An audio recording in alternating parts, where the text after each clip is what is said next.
विधानसभा निवडणुकांच्या पार्श्वभूमीवर पिंपरीमध्ये इच्छुकांनी जोरदार फिल्डिंग लावायला सुरुवात केली आहे। अनेक नेते गुडघ्याला बाशिंग बांधून तयार झालेत। काही जण थेट पक्षाला धमकी देत आहेत। पिंपरी चिंचवड मधल्या सगळ्याच मतदारसंघात सध्या हीच परिस्थिती आहे। शहरातल्या पिंपरी, चिंचवड आणि भोसरी या तीनही विधानसभा मतदारसंघात सध्या राजकीय घडामोडींना चांगलाच वेग आलाय। चिंचवडमध्ये कोणाची फिल्डिंग? चिंचवड मतदारसंघात काँग्रेसचे शहराध्यक्ष भाऊसाहेब भोईर बंडाच्या पवित्र्यात आहेत।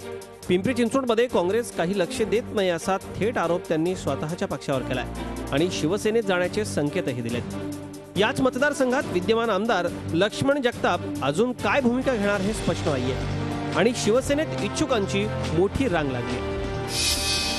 भोसरीत कुणाची फिल्डिंग? भोसरीमध्ये तर विधानसभा तिकिटावरून घरातच संघर्ष सुरू झालाय।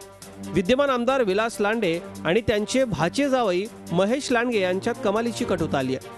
तर दुसरीकडे डावपेचात माहीर असलेल्या विलास लांडे यांनी शिवसेनेत जाणार असं सांगत उगाच एक पिल्लू सोडून दिलंय। त्यामुळे शिवसेनेचे चुलभा उबाळे यांचं धाबं दणाणलंय। पक्ष कुणाचा विचार करणार? ज्याचं काम चांगलं आहे, ज्याचं समाजात म्हणजे समाजाची संलग्न आहे, ज्याचं या समाजात काहीतरी कामाच्या निमित्तानं ठसा आहे, अशा नेतृत्वाला आम्ही संधी देणार। पिंपरीत कुणाची फिल्डिंग?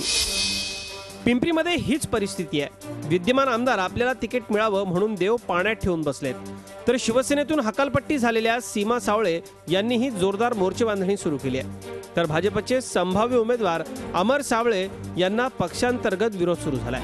मी आमदार आहे, मी माझ्या निवडणुकीला उभारणार आहे। बाकीच्या पक्षातले कोण उभारणार त्याचं मला काय लेनदेन नाही। मी कुणाची नावं घेऊन काय त्यांचं नाव मोठं करण्याचं कारण नाही। सेना भाजपकडे झुकलेला मतदारसंघाचा कल आणि इच्छुकांची वाढलेली संख्या यामुळे हा समस्त इच्छुकांचा सामना आणखी रंगतदार होणार आहे। कैलासपुरी, झी मीडिया, पिंपरी चिंचवड।